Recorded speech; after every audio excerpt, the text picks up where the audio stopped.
Welcome back to Improvision Entertainment. My name is Sunderman, and this is Euro Truck Simulator 2. Currently, I'm going to be doing a fairly short trip that's going to go south across places of Sweden that we haven't been to. Once again, I'm still trying to do a long trek that's kind of taking up from where we just left off in the current city we've gotten to, and then where we're going next. So in this case, we are going from Kapellskär, which is where we just finished off at the port. And then we're going to turn and go south, and we're going to end up in Karlskrona. And then maybe we'll take a, whoops, oh no. Maybe we'll take a ferry from there. I was going to take a ferry from here in case there was a thing for that, but it doesn't seem like there is.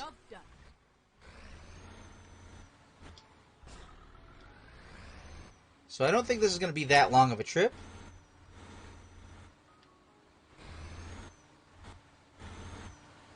And I'm not in an articulated trailer, but I am, I believe, on a somewhat urgent delivery, which is 2 blue arrows.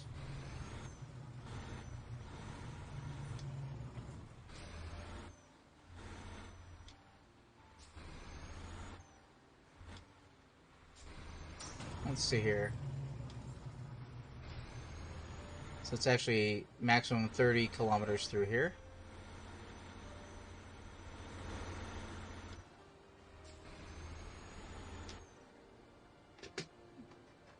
Doesn't look like I have to stop on the way out. What the? Oh, is this one of those vehicles that you can't cruise control at a certain low speed? What type of vehicle is this? This is the Mercedes I'm thinking of? Okay.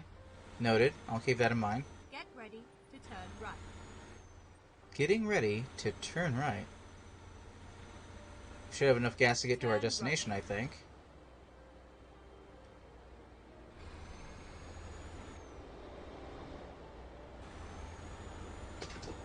Alright. Well, guys, I seem to have lost Carl to the chores of the wife. That happens. It's no big deal. When he gets back, I'm going to have to ask him if she ever got to play Horizon Chase Turbo, which I recommended on an earlier stream. You just sat back down? Well, Carl, I just started, so if you wanted to try and get together on a voice chat, now would be the time, because we are approximately 2.5 minutes into this recording, and I just got here. While you are contemplating that, or typing out your answer, did your wife get to play Horizon Chase Turbo, and did she like it? If she got to play it.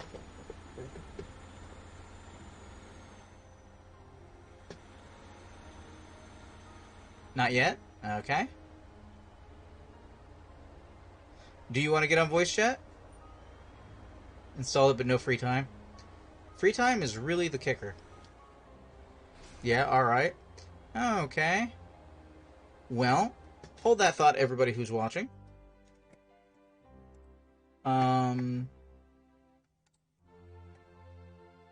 I guess I will go into the Munsaga voice chat. Actually, wait, hold on. I think I'm set up for... Let's try and get people involved, do the Valheim thing. I think that's the last one I had it set up for.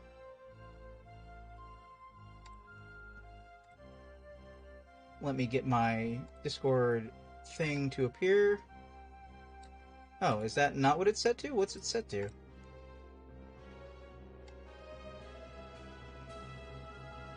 Oh no, shouldn't be doing this on live. I thought it was just gonna work.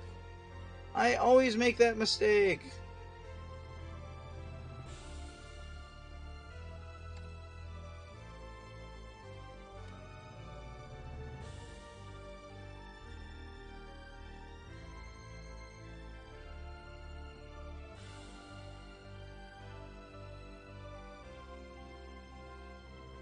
Okay. I don't know why that's way up and over there, but we're doing it. Carl, go to the Valheim, and that should do it. And I can double check and see if you are appearing on visuals. Why is... What is this set to right now? Why isn't it appearing? Sound test. Hello? Hello. Oh, the game screen has gotten in front of things. That's what's going wrong. There we go. Okay. Well, actually, say something again? Sound test, testing 1, 2, 3. Okay, that does appear to be working. I reorganized things earlier today, and clearly I was not fully thinking about what I was doing. Okay, alright. What is that I'm moving? Okay. Cool, alright. So, welcoming to the discussion of existence, Warboss I haven't said it in too long. Damn it. Huh? Warboss Skarsog. Yes, that, exactly. If you could just real quick, keep the chat, keep the, Twitch open for a second and make sure we sound like we're at the right volume to you. Second, let me unmute. And let me know if I need to turn down the music, actually, because I think that's something I forgot to do the last time we were talking. Alright, I have to hear my own voice real quick, so this is input. Mm-hmm. I am my regular quiet-ish, so it's here on the stream. It's what on the stream? It's on the stream. We're right around the same level.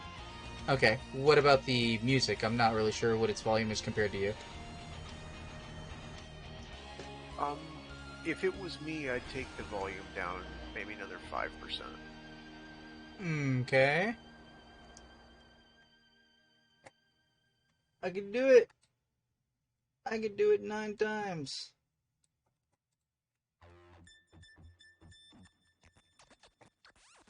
Alright, so what's up? We are traveling south through Sweden. My buddy Austin told me about a Changeling game, so I am talking to one of the storytellers, rubber ducking with the storyteller, about either an autumn sea or a noble puka. You're saying lots of things I don't know. I know almost nothing about Changeling. All good old 3rd edition White. Well, it's 5th edition, but it's the same world we know from 3rd Ed White Wolf stuff. So it's just I wish they would do Guru. I really would. I really do. But this is something to hold me over until I can either write a plot or find a plot or something. Because I'm dying. Well, I mean, I can't get enough people who seem like they're ready to do a game, including the people who we were having a good game with before, who I don't know if they have the free time / the desire to get back into what they were doing. I always have a certain... Yeah. Go ahead. Have you had the opportunity to ask them yet? I asked in the server and nobody responded. Or I take that back. Same person who always responds, which is Mitker. Mitker responded as usual.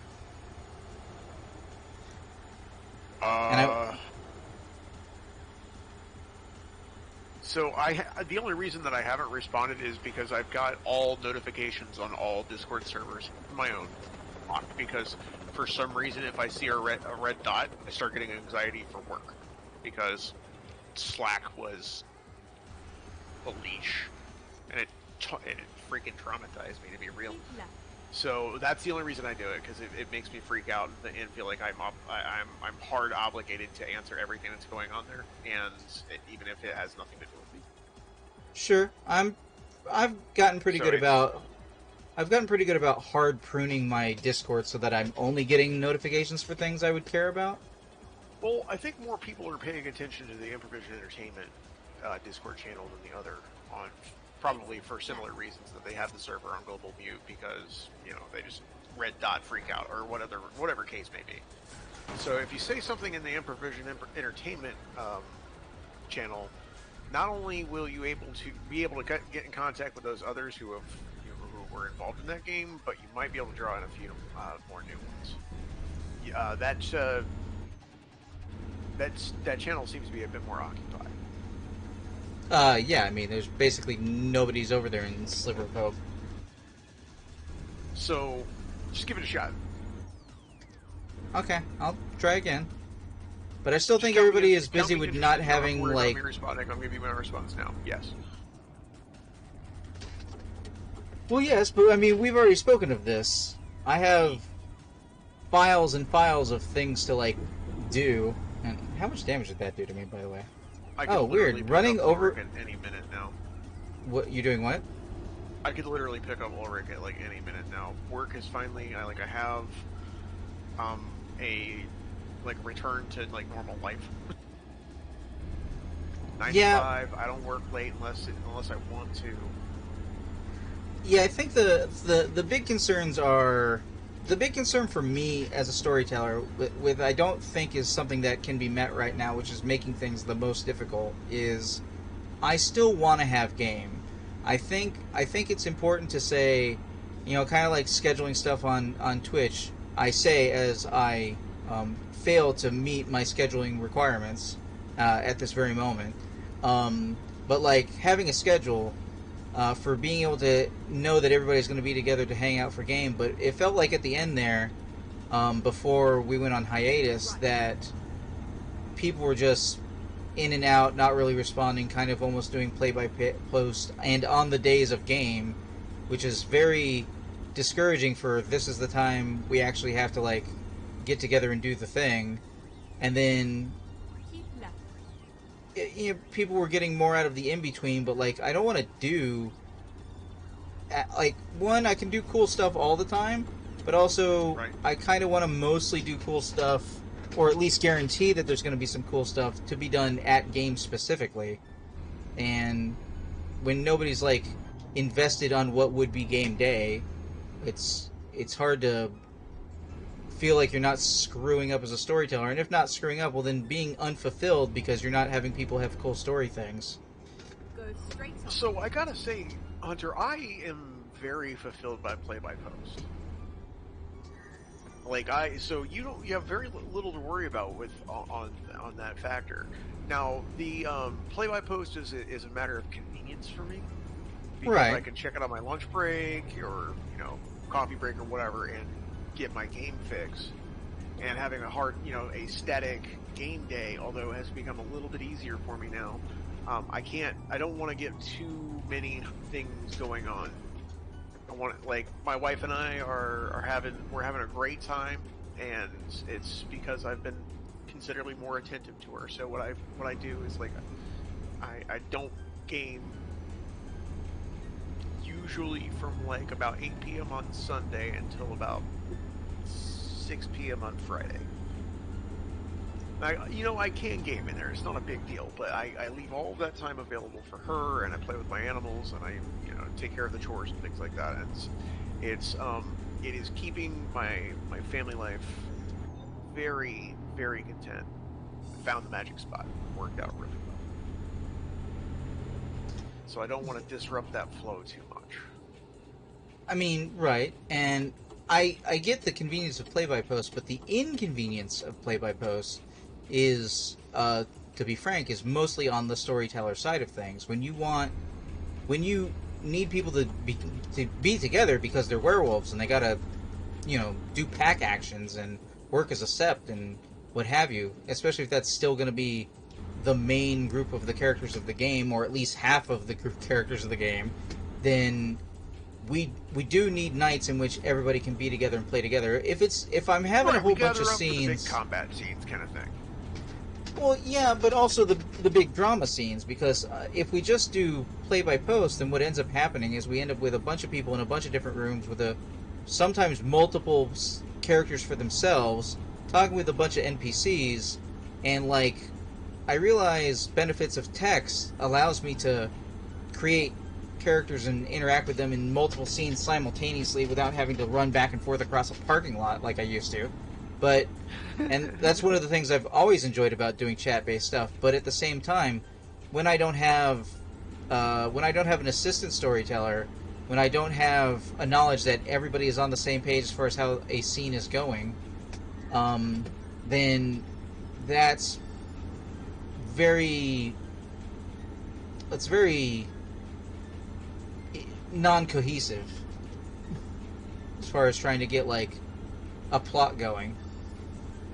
I mean, at the end there, when hiatus went, and also when I was planning on bringing it back, and still plan on bringing it back, like, what ends up happening is we've basically got a split of groups of characters, and then Two-Ply's got to sit. Is that a graphical effect or is that a light? What the hell is that going on that bridge?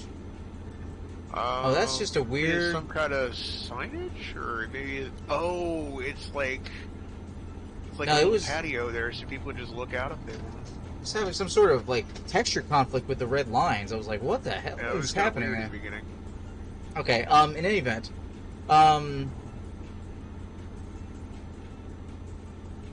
yeah, like, I have concerns about speaking about specifics and character stuff about people who might find out that this is posted on the internet later. But the basic idea being, people were strewn in different directions, and I was trying to narrow it down to having two groups of characters that were going to have stuff go off, and both at the Silverfang Cairn that was being created, and have something happen back at the Cairn proper, so that anybody in either location had something to go. And then it's started being a situation of having a lot of setup for both things, with not necessarily a lot of voices or characters directly involved in either scene, because we couldn't get together to have scenes.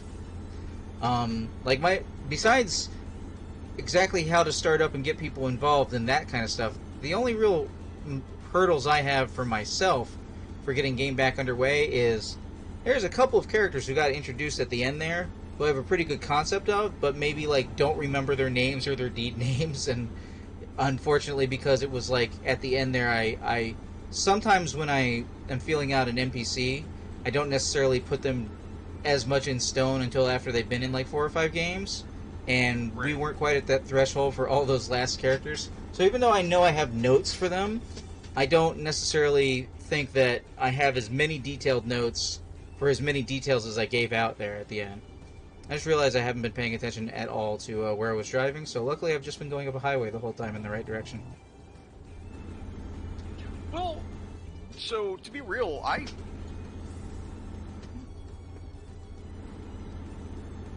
Oh, sorry, the storyteller in this is talking to me. Oh, the changeling thing? Yeah.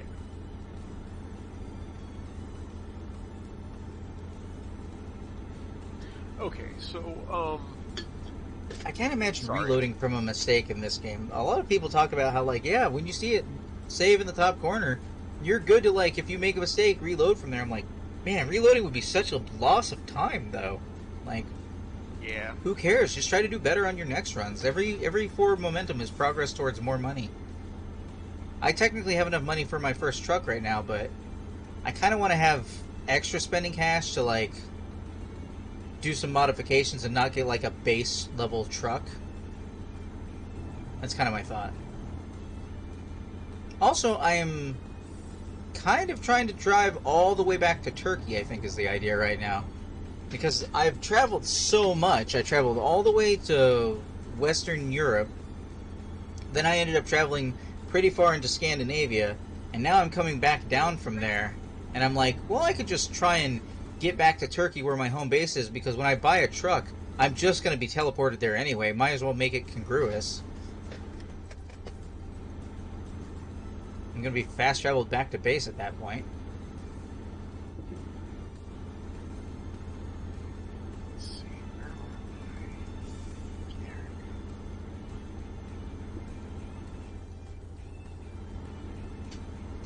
Oh no, I don't have the link books. The what? Changeling books. Hmm. Oh well, I've got store credit at Drive Through RPG. I'll just go buy the books. Won't be a big deal. They're like $5 a piece. Oh man, I didn't realize that just sitting in the closet was the milk crate of all my World of Darkness books. I moved it to Wednesday. I don't know exactly where I'm going is my biggest problem with this move. Everybody's going to a place that they're going to, but like, if the internet situation isn't such that I can stream, I pretty much have to go to the parents' house. And also have them increase their internet speed. Ah, Do you know how fast satellite internet can be now? it's gotten better, but not significantly. Okay. Because my understanding is, like, basically the download has always outstripped the upload. The download is... some places for satellite has gotten, like, really excessive. But I don't know how the upload is, and the upload is the concern for when you're streaming. Like, you gotta have a good upload speed. You require at least, let's call it 10 to upload to Twitch at 1080p 60, because Twitch requires you to set your thing to It 6200 is kbps. about half as good as DSL gets, which DSL gets up to 50 megabits per second on kind of the average, with like between a 5 to 10 upload. On this, you're looking at 25 Mbps download and 3 meg upload. So Yeah, see, can't do that. I can't do 3 megabyte upload. You can't. I don't even think you can do Cable is anything for probably where Twitch you're with gonna a have to 3 go with megabyte that. upload. Yeah, so I'm probably gonna end up at the parents' house, at least for a little while. There is an internet service that is possibly moving into the area, so I could always get there eventually. But Gotcha. there, there's a couple of things that suck about being at the parents' house. So as much as I like the parents' house, Mom has a real aversion to anybody but her cooking dinner, even if you want to make her dinner. And I do, and I wanna include people in making dinner and stuff like that. But like, it's like it's her house, her responsibility, is her perspective. Like, she wants to make the dinner, so there's that. There's the downstairs isn't properly situated for being able to have good airflow. So it can get super cold when it gets cold, because the other side of the wall for that room that wasn't originally planned to be a room is the garage, and the garage has a garage door which doesn't properly like keep heat in. Then of course there's whenever the stepdad has to do any work stuff on vehicles or otherwise, there's basically no padding on the wall, and whether he's actually in the garage proper or just outside, it's all coming in making noise, so I couldn't stream while that's happening. I already established that their internet speed needs to go faster. Am I going straight? I'm going straight. Okay. Their internet speed needs to be faster, because as it is right now, they can end up with like 2 or 3 people using high definition video on various products. Right. And if they're all, because their chill time at night is them watching TV and not necessarily together, so that results in them each using their own bandwidth for different high def televisions. The downstairs one of which can do 4K video. So Oh, so yeah, that's going to be chewing up bandwidth. yeah, Streaming services have gotten better, but that's still happening.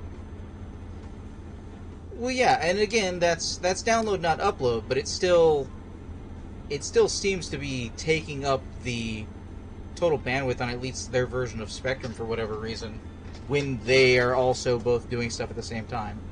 But again, that can be fixed by... Okay, looks like I'm gonna have to take the loop. Looks like that can be fixed by just a straight, like, they should be able to get the next level of Spectrum, the level I have, which is basically 400 download and like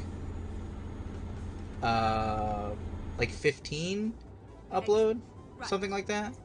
Right. Which at that point I would be using half of to do streaming stuff. Oh no, what happened? Oh, fuck me. I was purposely getting over to take that turn, and then I didn't take that turn. And if I don't turn around, bad things are going to happen. Well, I can turn around. Well, alright, Sky, fix it. Unless there's not a median in the center of this road, because I like to do those Okay. illegal U-turns on the highway. Well, like would be a strong word, but I will do them, I guess I'll say. Oh, good, she's not even taking me into town. She's just like, yeah, take the next exit and turn around. I'm like, okay, I can do that. What am I missing out on? Okay, cool. Even with this extended course, Keep I right. should still be on this same resting period as far as getting this delivery on time. Benefits of having a conversation is that you get entertaining things such as getting distracted and missing a turn. Exit. Right. But yeah, like I Which is would a lot be easier to down- do in a video game than it is in real life for some reason. I get you. So, to give you an idea, if I were to need like a game session for a big drama game or a the big combat games as they happen, I would say that I would want to do like every other week, if that would help, I mean, Turn right. and I could hard schedule it with some Well- flexibility for your guys' schedule, of course. I mean, again, the main concern is like, for example, the less times that we run game, the more important it is that everyone be there, or at least that most people be there. So if we have game more frequently, then it does allow for people to miss a game and it not be a huge deal. So I'm not opposed to any variety, though I will say I greatly personally dislike monthly games. Right. And I'm not a huge fan of the time never stops mechanic from various LARPs. If there was one thing I could figure out how to fix doing a LARP game, or rather doing a national LARP game, would be some semblance of wibbly-wommy, timey-wimey, where like games Right. could run on what is relevant to them, and then basically everything syncs up every couple of months or something like that. Like I think that would probably be better in a story sense. If I was, creating an organization from the ground up, which would be a nice lifetime goal to have. Like, it is something I would like to do. No doubt. I don't blame you on that one. I am less enthusiastic about org games, to be real. I prefer troop because you can just kind of unleash the creativity, Exit. Right. because it is about the players. There is a story involved, but they're the stars. So creative license has to be something that they can really kind of be able to release. And in org games, I am way more creative than my storytellers apparently are usually okay with. The only exception that I've ever had to that is I actually ended up having a Wolves of the Sea merit on a Gangrel Sabbat character in the Tampa game for One World by Night.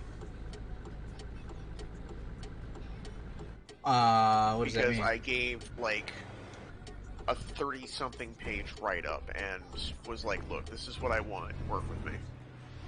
Keep right. And then And the exit ST, right. I was like, look, I will not abuse this. I just want this to have this merit because this is like, I told him, I'm like, be real, I am a combat character, but I plan on growing into the lore. I have to start somewhere. I'm a lunkhead who's real smart, but I'm not well educated. You got to start somewhere. I even took an appropriate nature and demeanor. I just had the Wolves of the Sea Troop Berserk merit. Yeah, I don't know Wolves of the Sea. Oh, Dark Ages Vampire supplement that has a bunch of Norse mythology stuff. There's a 5-point merit in there called Runecaster that is basically licensed to be Tremere. But it's not exactly like that. It is like Thaumaturgy, where you have to spend blood to activate it, but you get a limited array of Mortal Numinas. I'm not very entertained about bringing Mortal Numinas into a vampire game. I'm okay with Thaum, but things get wonky when you start mixing the two. Okay. So, not fond of that merit. Both from a player and from a storyteller perspective, I think it's a little OP. The other is the True Berserk merit, which is verbatim like Mars Rising. Or Mars Mid-Sky. You know, the one from... you go Berserk, you get 2 extra dots. The one that Siegebreaker had. Yeah. Yeah, so... Like, I'm very fond of playing those kind of Norse characters, but... that character was, like, easily one of my favorites. And I never used the merit, which is really what the storyteller was very happy about. Like... Because he was the clan storyteller. There's like 80 people in that game. Jeez. So, Yeah, I don't know. like, I'm with you on the, like, rather do a troop game, but at the same time, I'd rather people... as much as I would like to do a troop game, I wish people had the option for a good org, and I just am not a believer that you can't design an org so that it doesn't turn into corrupt bullshit like Mind's Eye Society. Like... So, every organizational structure on the planet suffers from that. It's not just gaming orgs, but companies and unions and governments. So it is any organization involving a large number of people with any type of bureaucratic requirement. There's always going to be somebody who is going to get into the org who is going to try to use the system for themselves. Yeah, but, I mean, in MES, it wasn't even necessarily people getting into the org. It's more that people who have hung around for a long period of time just got themselves situated on certain seats so that they are just there.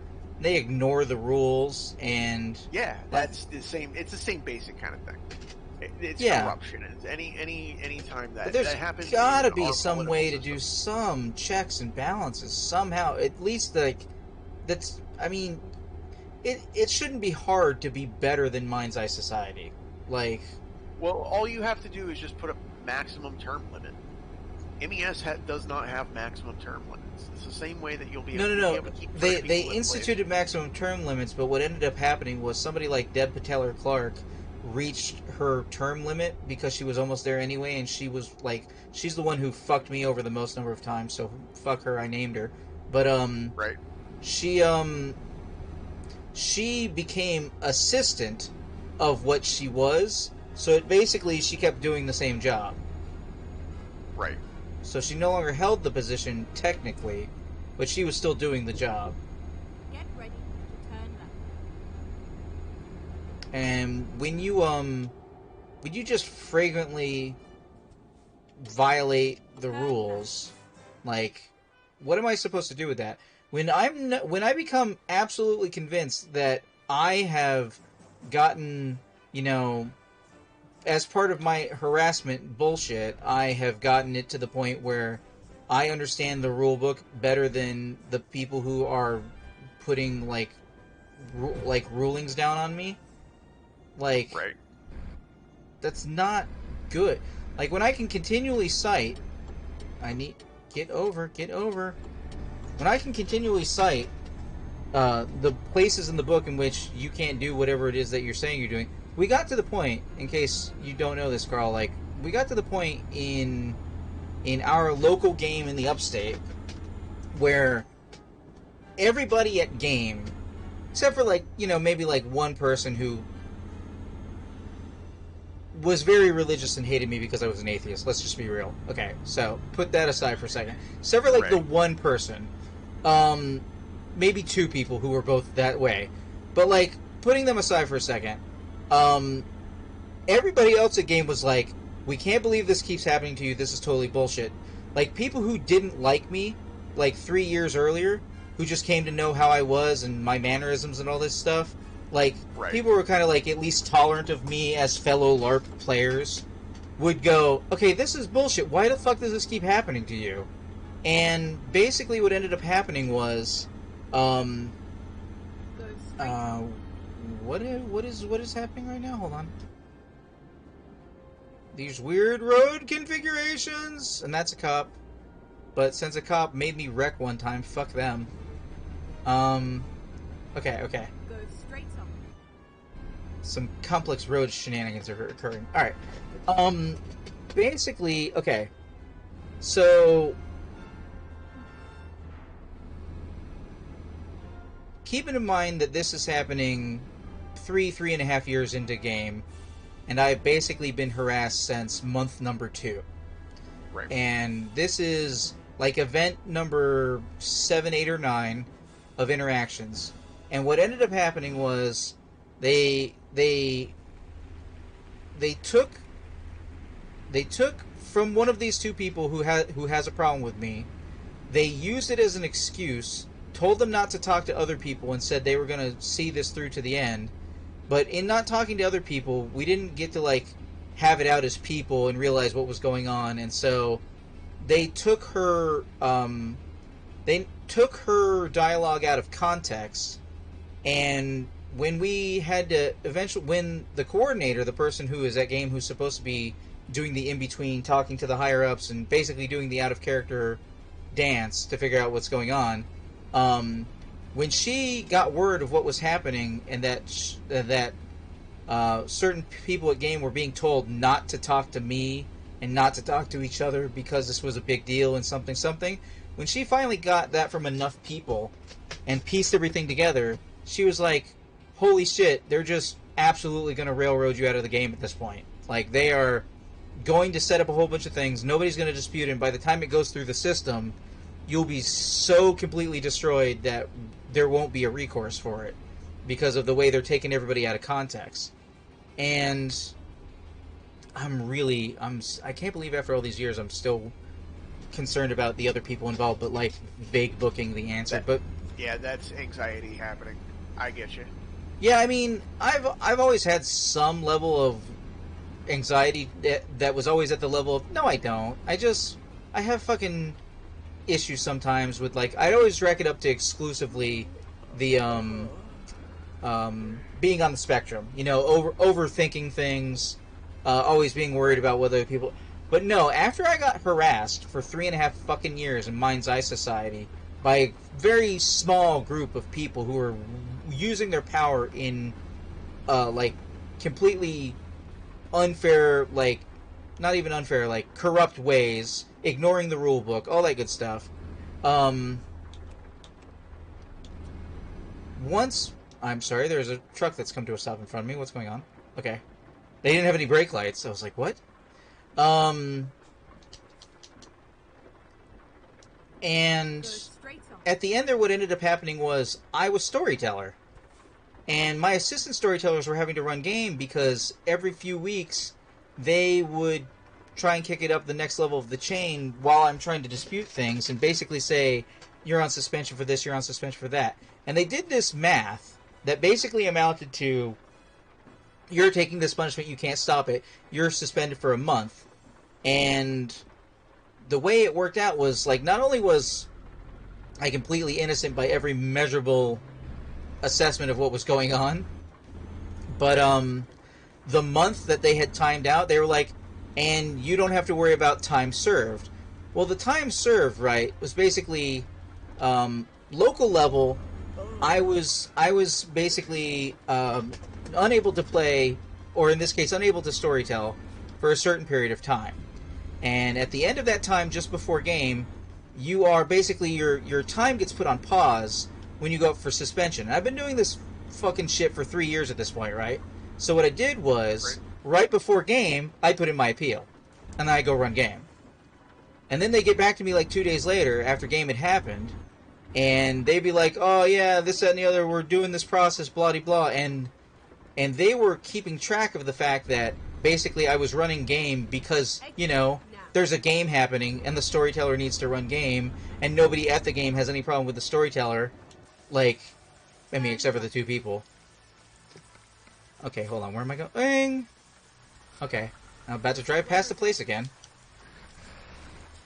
And so they were like, but what they said was, you have to do this situation for a month, except for time served. And time served amounted to approximately 9 days. 9 days right after we had just had game. And since we had game every 2 weeks, that meant that I would serve all that time and still not miss game. And they were like, yeah, this comes out, when you do the math, you will be unsuspended on, like, the Tuesday after game or something like that. And me and the coordinator got together and we were like, no, we're not doing that. We're doing what you said. Time served is fine, and time served says that basically the Friday in front of the Saturday that we'd be having game, Hunterman is no longer suspended. And they were like, no, because of this, that, and the other, and this, that, and the other. And we were like, no, here, let me give you the 3 different varieties of math. Because they kept arguing the point, right? So it's like, okay, if you're counting whole days, this is how the math works out. If you're counting half days, this is how the math works out. If you're counting to the minute, this is how the math works out. There isn't any version of you saying time served that equates to Hunterman not being able to run game on the Saturday. And the end result of all of this shenanigans that I'm describing right now, Carl, is them coming back and telling the coordinator directly, we don't care, we don't think that player should be playing or running game, so they don't get to, and that's our final rule. And that's not a ruling you can make by the handbook, but it's the ruling they had. Right. And then you have to try and get people in over their head, but they're buddies with the people over their head. My coordinator, my assistant storyteller, and the assistant coordinator all got hit with basically suspensions because they were like, no, we're up on the chopping block with Hunterman. There's no fucking way that you're going to get away with doing this. And of course they got away with doing it. And not only did they get away with doing it and making it so that I was not going to be able to run game, we had been back and forth on if you can run game, if you're doing a story, if you're doing this, that, and the other for like 2 months. That basically what ended up happening is I missed the, in MES, every year basically they have elections for storyteller and stuff like that. Right. They kept making it so that I couldn't run or get voted on for the election. And the same thing was happening to our coordinator. And what ended up happening, they were like, well, you don't have a coordinator and you don't have a storyteller, so you don't have a game anymore. And then Greenville got bipped. Yeah. So that was bullshit. So, on that note, for anybody who is watching later on YouTube, I thank you for watching. This has been Euro Truck Simulator 2, presented by Improvision Entertainment. I have been Hunterman. And I have been Warboss Garsog. And we will see you in the future.